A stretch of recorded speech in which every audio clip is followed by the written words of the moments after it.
السلام علیکم ورحمۃ اللہ وبرکاتہ۔ ناظرین، امید ہے کہ آپ حضرات خیریت سے ہوں گے۔ انشاءاللہ آج سے ہمارے اس چینل پر آپ کا سوال اور شریعت کا جواب اس نام سے مسائل پیش کیے جائیں گے۔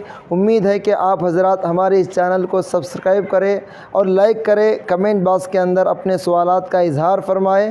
انشاءاللہ آپ کے سوالات کا جواب دیا جائے گا۔ حضرات، آج کا سوال یہ ہے کہ روزہ رکھنا کس شخص پر فرض ہے، یعنی وہ کون لوگ ہیں جن پر روزہ رکھنا ضروری ہے، فرض ہے۔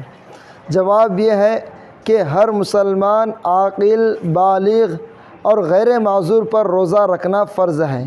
چونکہ مسلمان پر روزہ رکھنا فرض ہے، غیر مسلمان پر ضروری نہیں۔ اور دوسرا، عاقل ہونا ضروری ہے، پاگل اور دیوانے پر ضروری نہیں۔ اور تیسرا، بالغ ہونا ضروری ہے، نابالغ پر روزہ فرض نہیں۔ چوتھا، غیر معذور ہونا ضروری ہے، چونکہ بیمار اور مسافر پر روزہ فرض نہیں ہے۔ تو حضرات، آپ ہمارے چینل کے ساتھ اسی طرح جڑے رہے۔ انشاءاللہ دیگر مسائل بھی آپ حضرات کی خدمت میں پیش کرتے جائیں گے۔ آپ حضرات سے گزارش ہے کہ آپ حضرات ہمارے چینل کو سبسکرائب کریں۔